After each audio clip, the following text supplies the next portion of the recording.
আমার এই রাজপুত্র রাজীব, হয়তো আমি তাকে সুন্দর করে তৈরি করেছি। আমার অযোগ্যতা আল্লাহ অসন্তুষ্ট হয়ে হয়তো আমার কাছ থেকে নিয়েছে। আমার সন্তান সত্যি সৌভাগ্যবান। আমি তৈরি করেছি সবকিছু দিয়ে, চেষ্টা করেছি অনেক। আমার এই সন্তানটা আগুনে পুড়ে মারা যায়।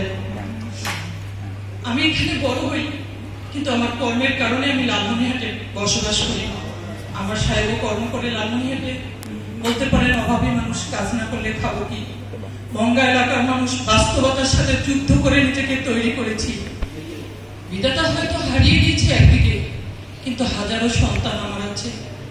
36 ইঞ্চি বুকটা ফুলে যাচ্ছে আমার সন্তানকে দেখে। এই ছোট ছোট সন্তানরা পরিবর্তনকে এনেছে তাদের দেখে। কিন্তু বাবা, আবেগ দিয়ে সবকিছু হয় না, সবকিছু উত্তেজনা দিয়ে হয় না, রাগ হয় না। কল্পনা করতে হয়, চিন্তা করতে হয়, পথ খুঁজতে হয়। বিপদ আসলে কিভাবে প্রতিহত করব। আমি যদি বিপদে নিঃশেষ হয়ে যাই, শুধু যদি নিঃশেষ হওয়ার চিন্তায় করি, তাহলে আগামী পরিকল্পনা কে করবে তাও চিন্তা করতে হয়। পরিকল্পনা করতে হয়, তৈরি করতে হয়। আমি চলে গেলে আমার মতো হাজারো সৃষ্টি যেন থাকে। আমার পরবর্তী বক্তব্য উপস্থাপন, তৈরি, বাস্তবতা সবকিছু তৈরি করবে। আমি যদি শেষ হয়ে যাই, তাহলে তো একদম শেষ। আমি আমাদের থাকবো না, বিলিয়ে দেবো সবার মাঝে। এরকম সৃষ্টি। খুব কষ্ট হয় মা হিসেবে যখন ভাবি, এখন চিন্তা তখন করি, আহারে আমার সোনাটা কত জানি গরমে কত কষ্ট পেয়েছে। আমার সোনাটা যখন ছোট্ট ছিল, শ্বাসকষ্ট ছিল। আমি অনেক চিকিৎসা করিয়েছি, কিন্তু তাকে ন্যাচারাল কিছু চিকিৎসা করেছি। সে আগুনের তাপে তাকে বুকটাতে সরিষা তেল লাগাই দিত। গ্রামের মায়েরা আমরা সাধারণত মা শাশুড়িদের কাছে শিখি যে শ্বাসকষ্ট হলে বুকে একটু হালকা তাপ দিলে শ্বাসকষ্টটা রোধ হয়। আমি মা, আমার এই ফুটফুটে সোনার ছেলেটা কি জানি গরম পায়, ভয়ে আমি কোনো কাপড় ইউজ করি। আমি এই হাতটা দিয়ে, আমার বাড়িতে ইলেকট্রিসিটি ছিল না, আমি এই হাতটা হ্যারিকেনের সাইডে রেখেছিলাম। আমার হাতটা গরম হতো, আমি সেই হাতটা আমার ছেলের বুকে দিতাম। এই তাপে আমার ছেলের বুকটা গরম হতো, শ্বাসটা সে সুন্দরভাবে নিতে পারে। কিন্তু এই ভয় আর আগুন আমার সন্তানকে নেবে আমি ভাবতে পারি। আমার ছেলে তো আগুনের কাছে যায়নি, কে নিয়ে গেল? আমার ছেলে তো নিজেকে সে ধ্বংস করেনি, কে দিল? খুঁজিয়ে বের করার জিজ্ঞাসা আমার জাতির কাছে, প্রশ্ন আমার জাতির কাছে। আমি তো সেই দপ্তরে চাকরি করি না। আমার ছোট ছোট সোনার ছেলেরা হয়তো স্বপ্ন দেখি একসঙ্গে এতগুলো পরিবর্তন, বিবর্তন এবং পরিবর্তন সম্ভব নয়। বয়সের সঙ্গে সঙ্গে মানুষের ধৈর্য, চাতুরতা, মানুষের কর্মদক্ষতা, নিজেকে এস্টাবলিশ করার যোগ্যতা সবকিছু বেড়ে যায়। ছোট সোনারা মনে করতেছ 17 বছরের শাসন, সেই মুক্তিযুদ্ধে কি আমরা একসঙ্গে কাঁধ মিলিয়েছিলাম? মুক্তিযুদ্ধ যখন করেছি পরাশক্তির বিরুদ্ধে, আমরা কি করেছি? আমাদের কোনো বড় বড় কামান ছিল, গোলা ছিল? কিচ্ছু ছিল না। হাড়ি, নাড়ি, নুসনা, ফুর্তি যা ছিল তাই দিয়ে পিটিয়ে বিদেশি পরাশক্তিকে পরাহত করে আমরা স্বাধীনতা অর্জন করেছি। এতটাই দৃঢ় মনোবল। ঠিক সেরকমই আমরা কখনো ভাবিনি এই স্বাধীন দেশেই আমরা পরাধীনতার গ্লানি ভোগ করবো। ভেবেছিলাম কি আমরা এখানে এই অডিয়েন্সে যারা আছি কেউ বলতে পারবো আমি বাঙালি জাতি ছাড়া অন্য কেউ? প্রশ্ন অডিয়েন্সে। তাহলে এই বাংলার মাটি, আমি বাংলার মা, আমার সন্তান সবাই কেন ভেদাভেদ আসলো? আমার কতটা, আমি মা হিসেবে আমার কতটা চাওয়া, কতটা আমার প্রয়োজন, আমার কতটা প্রাপ্তির দরকার? কেন অর্থনৈতিক বৈষম্য, কেন সামাজিক বৈষম্য? আমি মানুষ হিসেবে কেন আমার এই সমাজে, আমার বাংলাদেশে নিজেকে এত অনিরাপদ ভেবে যাই? আমার প্রশ্ন জাতির কাছে। শুধু চাইলেই হবে না, সক্ষমতা সবকিছুই যে আমার পক্ষে সম্ভব তাও না। আল্লাহ তাআলা সবাইকে সমানভাবে তৈরি করে না। কিন্তু প্রয়োগ ক্ষেত্র একটা গ্রাম বাংলায় কথা বলে কাস্তে যত বেশি ধার দেবে কাস্তে তত বেশি চকচকে হবে এবং ধারালো হবে, কার্যক্ষমতা বেড়ে যাবে। আমাদের এই মেন্টালিটিকে, আমাদের এই কর্মদক্ষতাকে সেই কাস্তের মতো ধারালো করতে হবে। আমি সেই 64 জেলার অশিক্ষিত জেলার একজন মানুষ। আমি বলতে চাই, আমরা তো জানি আমার জন্মটাই, আমি কি দাবি করতে পারবো আমি ঢাকায় আমার বাড়ি বা ঢাকায় আমার জন্ম, আমার বাবা মা ঢাকার? তাহলে আমাকে জন্ম থেকে যদি জানতে হয় আমি কুড়িগ্রামবাসী, মঙ্গার তকমা কেন নেব? নিজেকে তৈরি করব। 64 জেলা থেকে যদি 64 জন প্রতিনিধি থাকে, উপদেষ্টা কতজন আছে? সেখানে কেন কুড়িগ্রামের উপদেষ্টা নেই?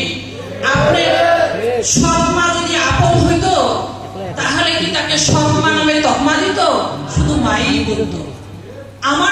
আমার এলাকার সমস্যা, আমার কাঁদানোরও লোক নেই, শোনারও লোক নেই। বলবে কে? অন্য মাকে মা বলবে, তাহলে কি সে মানবে? আমার এটা জাতির কাছে প্রশ্ন। আমি একদম ছোট্ট মানুষ, ছোট্ট একটা চাকরি করি। আমি সরকারের একদম আমলা, একদম ছোট্ট একটা চাকরি করি। আমাকে দিয়ে কি সব করানো সম্ভব? এই মেরুদণ্ডটা কেন আমার নেই? আমার যতটুকু যোগ্যতা আছে আমি ততটুকু থেকে স্বচ্ছতা এবং জবাবদিহিতা বজায় রাখবো। একদিনে কি স্বৈরাচার আসছে? কেউ বলতে পারবে একদিনে স্বৈরাচার আসছে? তাহলে কেন এতদিন স্বৈরাচারকে লালন করা হলো? এজন্য দায়ী কে? তাকে খুঁজে বের করুন। ঠিক একদিনে যেমন স্বৈরাচার সৃষ্টি হয়নি, একদিনে স্বৈরাচার বিলুপ্ত হবে না। আপনারা বলছেন যে স্বৈরাচারের দোসররা আছে, পালিয়ে গেছে। তাহলে সোনার বাংলাকে রক্ষা করা বা আমার এই সূর্য সোনার সন্তান যারা চলে গেছে তাদের অস্তিত্বকে রক্ষা করা এত সহজ হবে? এত সহজেই দিবে তারা আপনাকে? তা না। যারা দিয়ে গেছে সুন্দর একটা দেশ, সুন্দর একটা জাতি, সেটাকে ধরে রাখুন, উপভোগ করুন। আমি জীবনে অনেক জয় করেছি। আমি কুড়িগ্রাম মহিলা কলেজে পড়াশোনা করেছি। আমি বুড়াবুড়ি থেকে পড়াশোনা করেছি, বুড়াবুড়ি উচ্চ বিদ্যালয় থেকে এসএসসি পাস করেছি। আমি একটা নব্য জাতীয়করণ প্রাথমিক বিদ্যালয় থেকে পড়াশোনা করেছি। আমার চাচা ওই স্কুলের টিচার, আমি না গেলে ওই স্কুলে স্টুডেন্ট হয় না, বিধায় আমি নব্য জাতীয়করণ স্কুল থেকেই আমি প্রাইমারি সেকশনটা পড়াশোনা করেছি। তাই বলে কি পিছিয়েছি? আমার বিয়ে হয়েছিল অনার্স ফার্স্ট ইয়ার পরীক্ষার পর।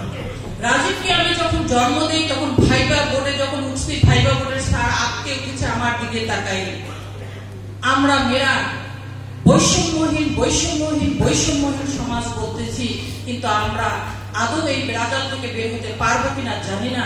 তবে আমাদের প্রক্রিয়াগুলো, চিন্তা চেতনাগুলো উন্নত হতে হবে। আমি সংসার করেছি, ঘর সংসার করেছি।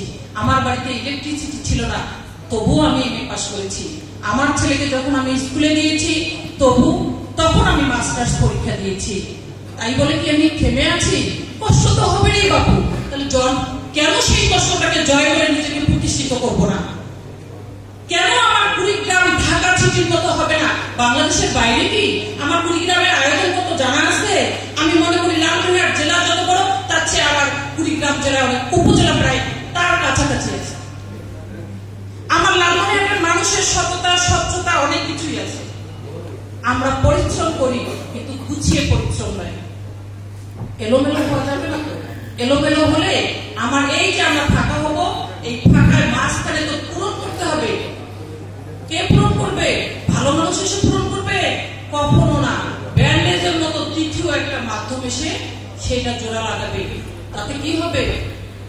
জোড়াটা সুন্দরভাবে নাও লাগতে পারে। সেজন্য নিজেদের মধ্যে কখনোই বিশৃঙ্খলা লাগাবে না। আমাদের এই সন্তানদের ত্যাগ, এই শ্রম সব বৃদ্ধা হয়ে যাবে।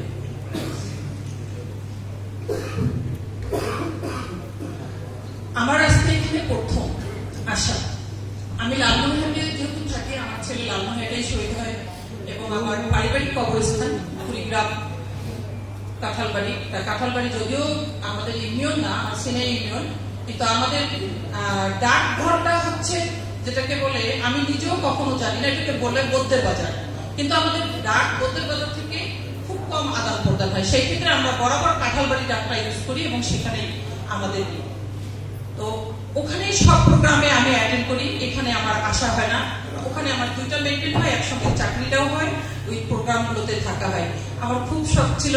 ধন্যবাদ এখানে আমাকে ডাকার জন্য, বা আমার উচিত ছিল এখানেই আসা। সেক্ষেত্রে আমার যে ব্যর্থতা আছে সেজন্য আপনাদের কাছে আমি ক্ষমা সুন্দর দৃষ্টি চাচ্ছি। আর আমার এই আশাটা পূরণ হলো, এটার জন্য যারা আমাকে আহ্বান করছেন সেই কর্তৃপক্ষকে আমি ধন্যবাদ জানাচ্ছি।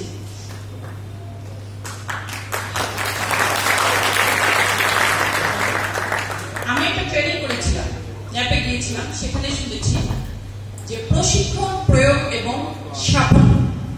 আমাকে হিউজ পরিমাণ প্রশিক্ষণ দিল, আমি সেটা প্রয়োগ করলাম না, তাহলে কি সাফল্য আসবে?